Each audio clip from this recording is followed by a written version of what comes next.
Hi, I'm Susan, and welcome to tutorial number 3 for the Mary 1840 St. Louis doll quilt experience.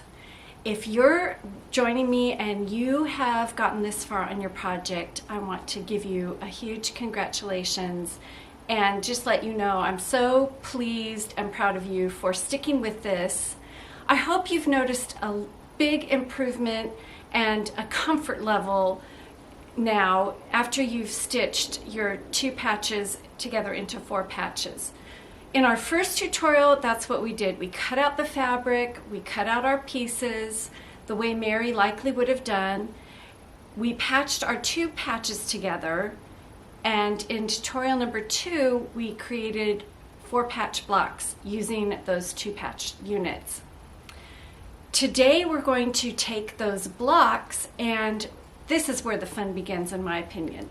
We're going to arrange them and make sure that the layout of our doll quilt is just the way we want it.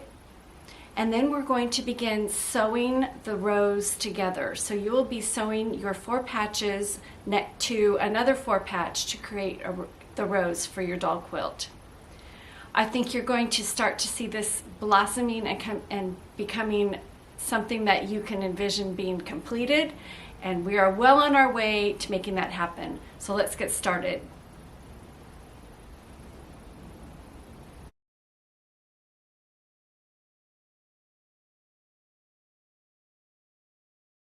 Completed 4 patches, and I have mine stacked in the rows that I think I want them to go together. And you can play with this. You can certainly design your own layout. You do not have to imitate my example. If you bought the kit and you want to have your doll quilt look just like mine, some of the fabrics are slightly different, but you will be able to get that same look very easily from the picture and include it in the kit. So you should have all of your blocks pieced and ready to lay out. And I would play around even if you are going to copy it, and especially if you're using your own fabrics. I would definitely at this point play around with placement, turning things in. You can change so much of the look of something by just turning the blocks. If you see what I've done here, I've just turned these in. And so now all the darks are in the center and there's this different pattern on the outside. So take this opportunity to play with your blocks and be a little bit creative. This is the best time to do that. So let me move these out of the way. And this is what the doll quilt looks like when it's finished. Let me move this up a tiny bit so you can get a better view of it. Let me turn it this way. Here's our completed quilt. And I constructed mine in 4 rows of 3, but you could certainly do 3 rows of 4, whatever is more comfortable for you. So this will be what we end up with. So today, like I said, we will need our blocks, which I just showed you and I've set aside here. You will also need, as far as materials, and I'll just set these here in stacks, you will need your pin cushion. You will need your thread waxer. You will need your Bristol paper template, your 103 cream silk thread, either on a spool or in a thread wrapper. Today I'm working off of a spool. Your thimble, your dressmaking shears, and your pins. And I'm going to load up, I think I'm going to load up 5 today into my pin cushion because we might be dealing with some longer lengths. So let's do that. So that's what you need to start. Right, so take your first row now set that to the side. Take your first row, now that you've played with your layout and decided on what you want it to look like. And let's lay our first row out. And this is how I want to construct my first row. I think I want that to go here and that to go here. I kind of want these browns to go in the same direction. That's kind of what I'm shooting for. And if you look again at the doll quilt, you can see that that pattern, that's kind of was a deliberate pattern on my part. Now, would a young child in 1840 have had access to all this fabric and have that much forethought? Possibly. She might have just been putting a multitude of squares together and not have any interest in a layout or a design, but let's just see. And so you see the blue stripe goes through it, the cream, the red, and the pink. So that was very deliberate on my part, and you of course can design yours or lay yours out however you'd like. So I'm just going to repeat that same pattern.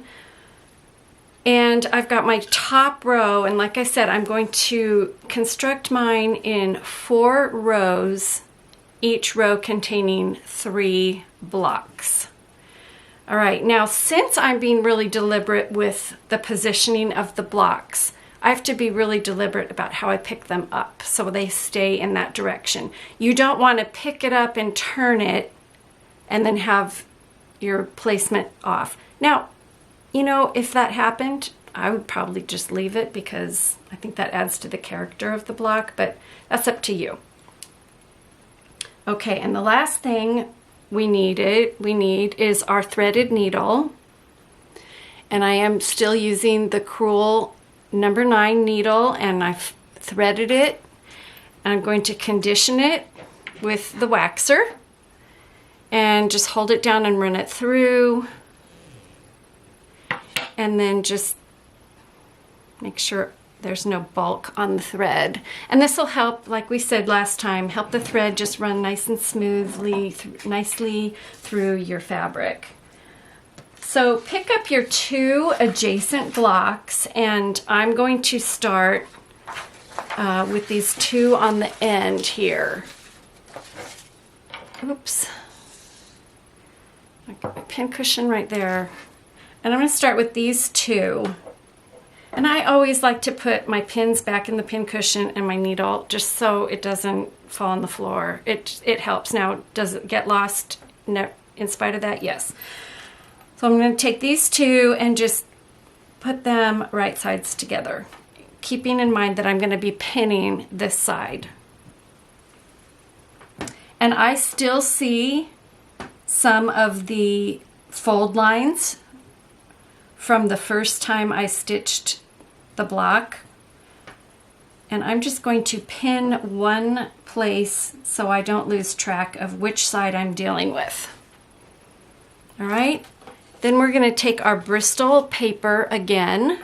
And you know, the little girls, like we talked about, they probably held it up in their hands like this, and they weren't really working on a table, and they folded the edge over and creased it using your fingers or your nail, just getting a nice crisp crease. And then we want to do that on the side as well, so we get a nice corner, just like we did for the blocks. This is a lot of repetition, just on a little bit bigger scale. We'll go to the other side. Now, perhaps in a school setting or maybe in a home setting, a longer strip of fabric or paper, was given to the child. That is also was also an option or a possibility. So we want to get those nice crisp lines like we did when we constructed our block. There you can see I've got my stitching lines now, and now I'm going to finish pinning the corner. So I'll have the corner where the two creased lines meet, the middle where the fabric meets, and then the far corner.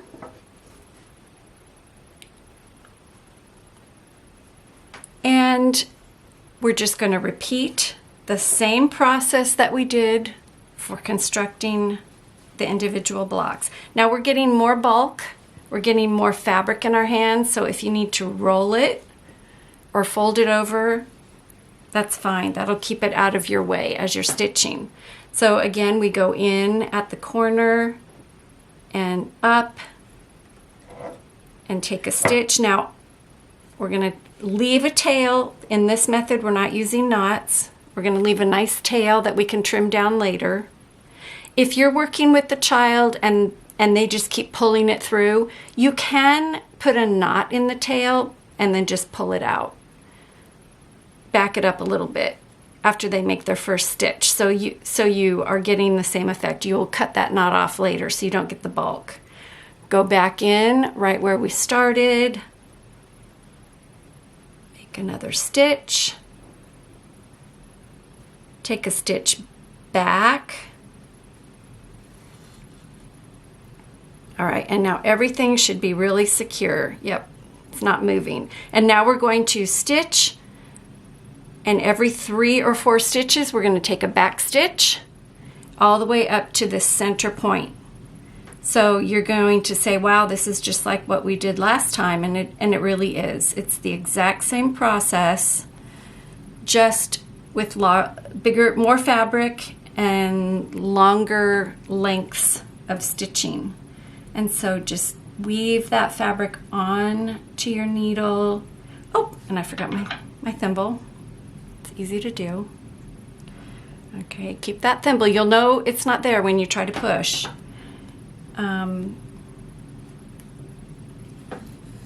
Pull it through, and sometimes it wraps. This is not uncommon. All right, take a back stitch. Take 3 or 4 stitches.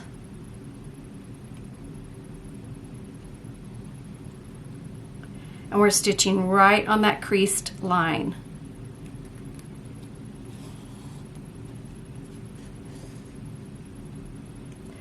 The waxed silk glides beautifully through the fabric, just beautifully. Now, I'm holding this kind of far away. My stitches are looking kind of funny, so get a little closer to my work. I'm filming this and holding this at arm's length is a little bit challenging. Okay, and keep stitching until you get up to the middle. Take a back stitch.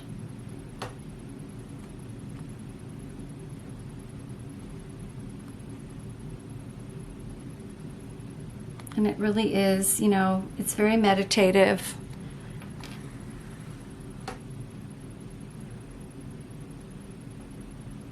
I'm not sure if all children enjoyed this, like I've mentioned, but I'm sure the ones who acclimated to it found a new way to soothe their nerves, kind of calm their energy. Okay, we're right up to the middle now. And you probably already know what to do because we've talked about this on all the other tutorials. We're going to go right up to that pin, and then we're going to take a back stitch. Right there at that pin, we want to secure that middle point, that middle intersection where all 4 of those fabrics meet. Take out your pin, go in through under the seam allowance. We don't want to stitch the seam allowance down, just like everything else, and come out on the other side. You can see that with your needle. Come out. We're going to go in again, really right next to that stitch where we just came up, and come out the back. We want to come out right at the top of that stitching, and I'm off just a tiny bit, so I'm going to redo that. So my needle comes out right where the stitching stops. I'm going to go in right next to that as close as I can and come out under the seam allowance. We're just going around the center. Come up again to the top where we started. Come out. All right, and go through under that seam allowance to the other side. And now we're going to take a back stitch right in that intersection where those stitches and that crease meet. Take a back stitch right here.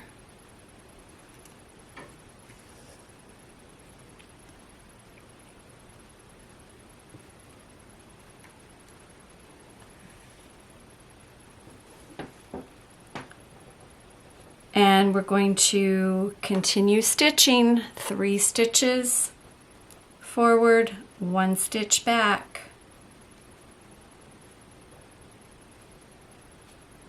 We're going to do that till we get to the end. Got a little bit of a crease there. We go. 1 stitch back. 1 and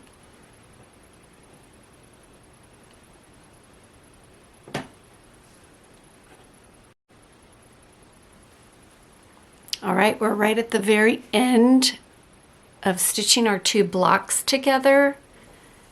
We're going to do that back stitch and take another stitch backwards just to make sure it's really secure.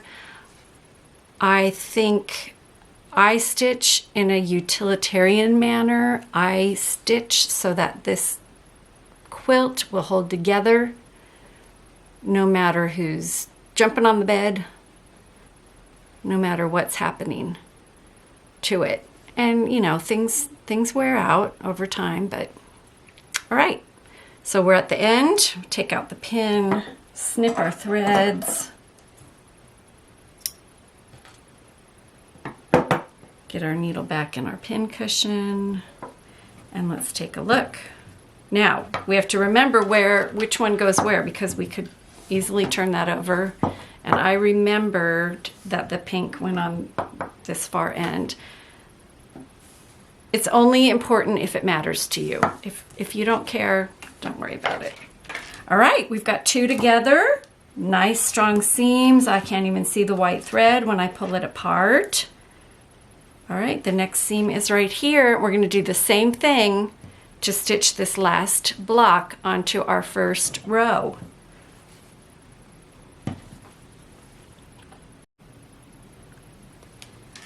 All right, our first row is complete.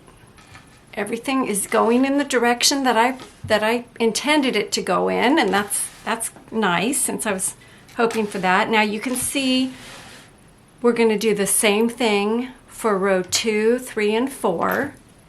And next time we'll look at putting the rows together to complete your quilt top.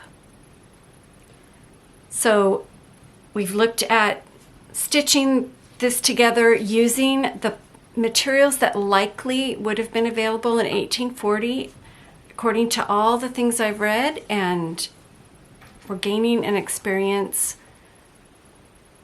of a little girl learning to stitch at that time. If you are using different tools, I'm glad you're joining me. If you are approximating this experience, I hope you're gaining some wonderful insight from doing so. I'll see you next time. Thank you for joining me today, and as we looked at how to put our 4 patches together to create rows for our doll quilt. Your homework between now and the next tutorial is to put those blocks together in rows.